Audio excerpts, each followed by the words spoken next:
अस्सलामु अलैकुम रहमतुल्लाहि व बरकातुहू। नहमदुहु व नुसल्ली अला रसूलिहिल करीम, अम्मा बाद। किब्रियाई और बड़ाई हम्दो सना उस अल्लाह वहदहू ला शरीक के लिए है जो खालिक़े कायनात है, जिसने हमारे हिदायत के लिए तकरीबन 1,24,000 अंबिया इकराम को दार पानी के अंदर मबूस किया और उस सिलसिले की आखिरी कड़ी ख़त्म हो जाती है मुहम्मद सल्लल्लाहु अलैहि वसल्लम के ज़ाते रहम पर। ज़्यादा कुछ न कहते हुए अल्लाह रब्बुल आलमीन की बारगाह में दुआ करती हूँ कि अल्लाह कहने सुनने से ज़्यादा उस पर अमल करने की तौफीक अता फरमाए। आज मैं आप लोगों के खिदमत में एक दिलचस्प वाक़या आपकी खिदमत में पेश करूँगी। अगर आप लोगों को वीडियो पसंद आए तो लाइक करें और हमारे चैनल सिस्टर इन्फो को भी ज़रूर सब्सक्राइब करें।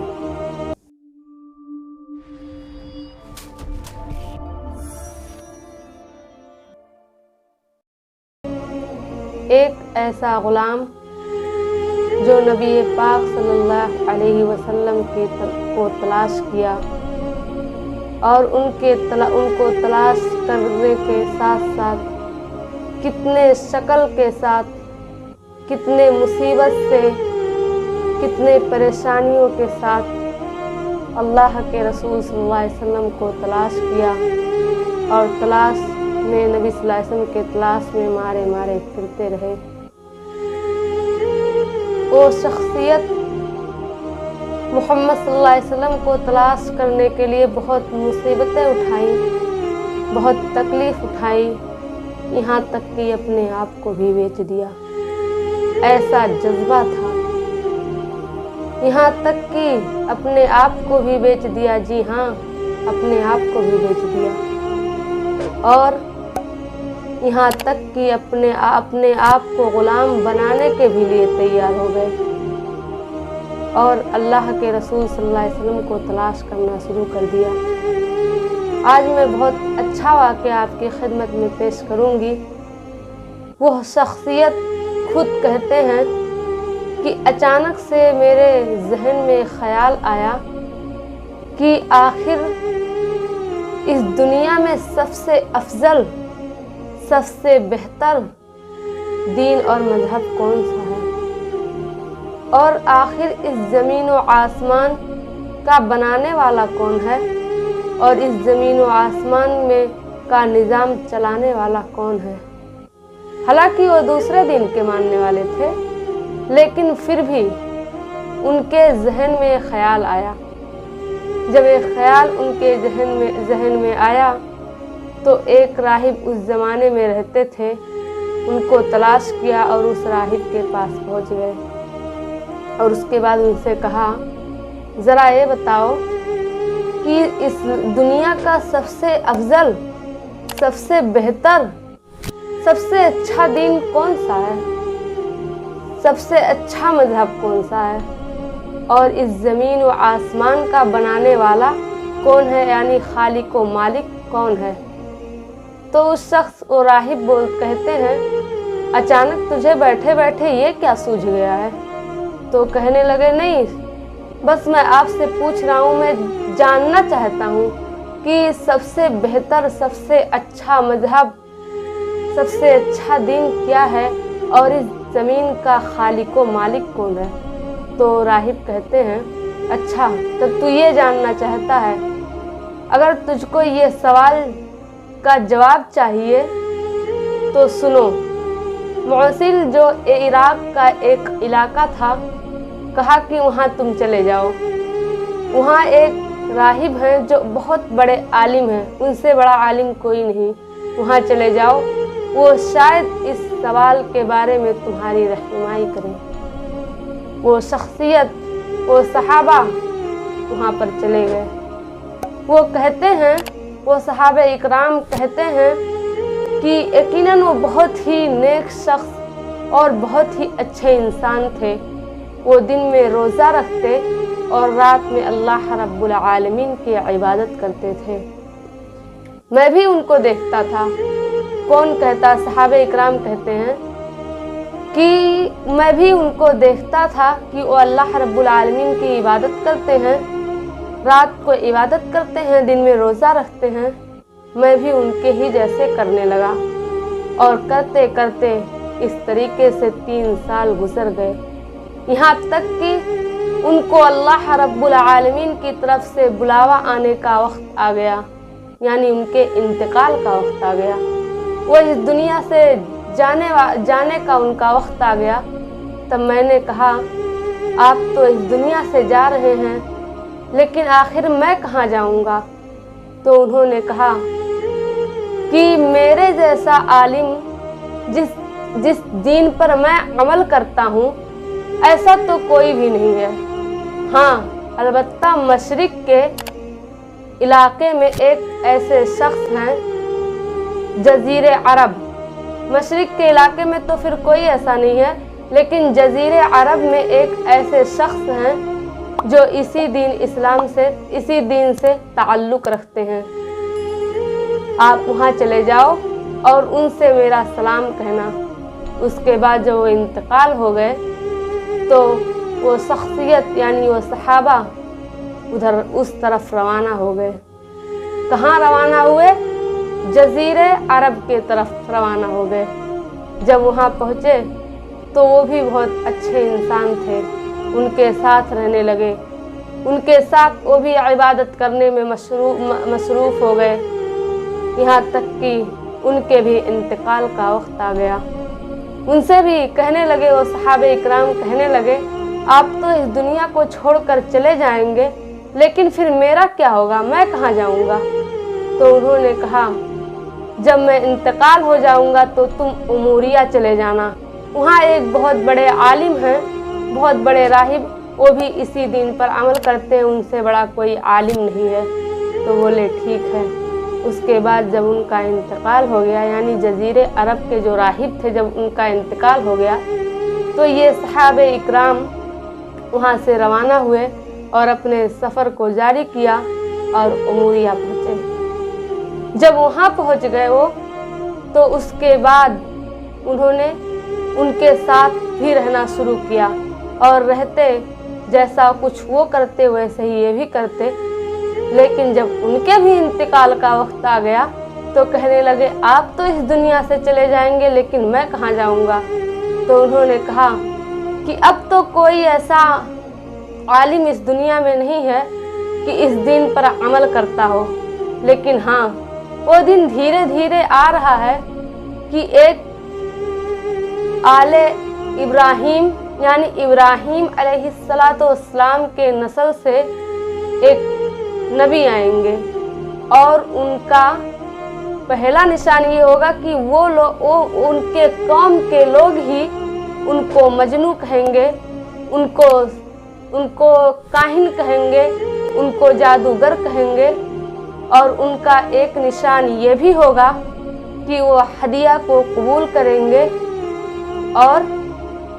اور صدقے کو نہیں کھائیں گے، یعنی صدقہ نہیں کھائیں گے، اور ہدیہ کو تحفے کو یعنی ہدیہ تحفے کو قبول کر لیں گے، لیکن وہ صدقہ نہیں کھائیں گے۔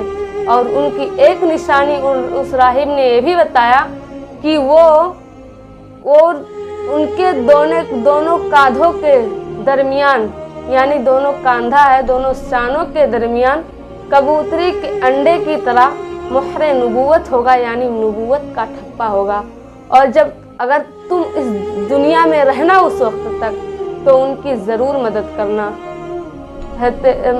صحابہ اکرام نے کہا ٹھیک ہے۔ اس کے بعد وہ اس دنیا سے چلے گئے۔ ان کو کچھ نہیں معلوم تھا کہ وہ کہاں آئیں گے، کب آئیں گے، کچھ نہیں پتا تھا، لیکن ایک دن ایک قافلہ وہاں سے گزر رہا تھا تو سلمان فارسی نے دیکھا وہ مدینہ کی طرف وہ لوگ جا رہے تھے۔ اس وقت مدینہ کا نام مدینہ نہیں بلکہ مدینہ کو کئی نام سے پکارا جاتا تھا۔ تب ان کو اندازہ لگ گیا کہ یہ لوگ ادھری کھجور والے جہاں کھجور کا درخت بہت زیادہ ہے وہیں یہ قافلہ جا رہا ہے، تو وہ کوشش کرنے لگے کہ میں بھی ان کے ساتھ چلا جاؤں۔ اس کے بعد وہ قافلے کے پاس گئے اور کہنے لگے کہ آپ لوگ وہاں پہ جا رہے ہیں جہاں پہ وہ نبی آنے والے ہیں؟ تو तो बोले हाँ, वो नबी को मक्का वाले बहुत सताते थे तो वो लोग हिजरत करके मदीना चले आए, अब हमें डर लगता है उनसे, और वो तो काहिन है, मजनू है। तो ये सहाबा इकराम समझ गए कि वो हमारे राहिब ने तो यही निशान बताया था कि वो खजूर वाले शहर में आएंगे और उनके कौम के लोग ही उनको काहिन कहेंगे। तो वो समझ गए कि मुझे इस काफिले के साथ ज़रूर जाना चाहिए। उसके बाद उन्होंने कहा, वो सहाबे इकराम ने उन काफिलों वालों से कहा कि हमें भी आप साथ में अपने लेकर जाइए। तो उन लोगों ने कहा कि कुछ आपके पास है हमको देने के लिए, कुछ पैसा तो लगेगा ना, कोई चीज़ तो लगेगी, ऐसे थोड़ी ना तुमको लेकर हम जाएंगे। तो उन्होंने कहा नहीं, मेरे पास तो कुछ नहीं है। यहाँ तक कि काफिले के सरदार के पास भी ये बात गया तो उसने भी कहा जब तुम्हारे पास कुछ नहीं है तो फिर हम कैसे तुमको लेकर जाएंगे। तो उन्होंने कहा कि ठीक है, मुझे ही खरीद लो, मैं ही बिक जाता हूँ, लेकिन मुझे लेकर चलो। अब ये सहाबे इकराम दीन के तलाश में, दीन के खातिर एक बार नहीं बल्कि 10 बार बिकते मदीना पहुँचे। और जब पहुँचे तो उनको खजूर के काम में लगा दिया गया, यानी खजूर दरख्त से निकालना, उतारना, ये तोड़ना इनका काम था। ये सहाबे इकराम कहते हैं कि मैं बहुत मेहनत करता, बहुत मजदूरी करता, बहुत ज़्यादा ही थक जाता था, यहाँ तक कि बहुत कमज़ोर हो चुका था, लेकिन मेरे दिल में यही चीज़ हमेशा यही बात रहता था कि इंशाअल्लाह एक दिन वो ज़रूर आएगा कि मैं उनको देखूँगा, वो कैसे दिखते हैं, उनका चेहरा किससे दिखता है, वो कैसे चमक रहे होंगे, उनको देखूँगा, यही सोचते में रहता था। और जब कोई भी आता वहाँ पर तो मैं उससे ज़रूर ये सवाल करता, क्या कोई नबी आए हैं जो नया इस्लाम की दावत देते हैं? तो कोई उनका भाषा नहीं समझ पाता था, क्योंकि वो फारस के रहने वाले थे, फारसी में बोलते थे, इसके लिए उनका बात कोई समझ नहीं पाता था। लेकिन अल्लाह का करना ऐसा हुआ कि एक दिन उनके पास एक बूढ़ी औरत आई। तब इन्होंने उस बूढ़ी औरत से भी यही बात कही कि अम्मा को क्या कोई नबी आए हैं जो इस्लाम की दावत देते हैं, यानी नया दीन की दावत देते हैं, और बुतों को मतलब गलत कहते हैं, बुतों का पूजा करना ऐसा गलत कहते हैं। तो वो अम्मा इनकी बात समझ गई और कहने लगी, हाँ बेटा, ऐसे एक नबी आए हैं और वो दिन की शुरुआत में तुम्हें दिखाई देंगे। तो वो पूरी रात बेचैनी के आलम में गुजारने लगे, सोचने लगे, हाँ अब अल्लाह के रसूल सल्लल्लाहु अलैहि वसल्लम से सुबह इंशाअल्लाह मुलाकात हो जाएगी। यहाँ तक कि सुबह हो गई और मुहम्मदुर रसूलुल्लाह सल्लल्लाहु अलैहि वसल्लम को उन्होंने देखा। उसके बाद बहुत खुश हुए। उसके बाद खजूर लिए थोड़ा सा और अल्लाह के रसूल सल्लल्लाहु अलैहि वसल्लम के खिदमत में हाजिर हुए और कहा, ए नबी सल्लल्लाहु अलैहि वसल्लम, ये खजूर मैं सदक़े में दे रहा हूँ। तो अल्लाह के रसूल सल्लल्लाहु अलैहि वसल्लम ने तमाम सहाबे इकराम को कहा कि खा लो, और ख़ुद नहीं खाया। उनको पता चल गया ये निशान भी एकदम राइट निकली, यानी जो उनके राहिब ने बताया था कि वो हदिया को कबूल करेगा लेकिन सदक़े को नहीं खाएगा। तो अल्लाह के रसूल सल्लल्लाहु अलैहि वसल्लम ने सदका नहीं खाया। उनको पता चल गया, हाँ एक निशान तो मिल गया। फिर उसके बाद दूसरे दिन खजूर लेकर आए। उसके बाद कहा, ए अल्लाह के रसूल, मैं इसको आपको हदिया दे रहा हूँ, तोहफ़ा दे रहा हूँ। तो अल्लाह के रसूल सल्लल्लाहु अलैहि वसल्लम खुद तनावल फरमाए और तमाम सहाबे इकराम को भी दिया। उनको पता चल गया, हाँ ये भी बात सही निकला। उसके बाद अब आखिरी चीज़ क्या थी? आखिरी चीज़ ये थी कि अल्लाह के रसूल सल्लल्लाहु अलैहि वसल्लम के दोनों कंधों के दरमियान मोहरे नबूवत है या नहीं। तो वो देखने की कोशिश करने लगे लेकिन देख नहीं पा रहे थे, क्योंकि अल्लाह के रसूल सल्लल्लाहु अलैहि वसल्लम चादर ओढ़े रहते थे तो देख नहीं सकते थे। लेकिन अल्लाह के रसूल सल्लल्लाहु अलैहि वसल्लम ने उनके इस काम को समझ गया और अल्लाह के रसूल सल्लल्लाहु अलैहि वसल्लम ने अपने शानों से, यानी अपने कंधे मुबारक से चादर हटा दिया। जब वह देखे अल्लाह के सहाबे इकराम अल्लाह के रसूल सल्लल्लाहु अलैहि वसल्लम के कंधे के दरमियान मोहर नबूवत, यानी मोहर नबूवत का ठप्पा जब देखा उन्होंने, तब चूम लिए और कहने लगे, ऐ मेरे सरकार, ऐ मोहम्मद सल्लल्लाहु अलैहि वसल्लम, मैं आपको तलाश करते करते कितना मारे मारे कितना फिरता रहा। आज मुझे आपसे मेरी मुलाकात हो गई तो अल्लाह के रसूल सल्लल्लाहु अलैहि वसल्लम भी खुश हुए और कहा, ऐ अल्लाह के रसूल सल्लल्लाहु अलैहि वसल्लम, मैं आपकी ग़ुलामी में आना चाहता हूँ कि आप मेरी ग़ुलामी को कबूल करेंगे। अल्लाह के रसूल सल्लल्लाहु अलैहि वसल्लम ने कबूल किया और वो ग़ुलाम थे उनको आज़ाद भी करा दिया। लेकिन वो कौन थे आप जानते होंगे तो ठीक है, लेकिन अगर नहीं जानते हो तो मेरी ज़ुबान से सुन लो। वो कोई और नहीं बल्कि सलमान फ़ारसी रज़ी अल्लाह ताला अन्हु थे।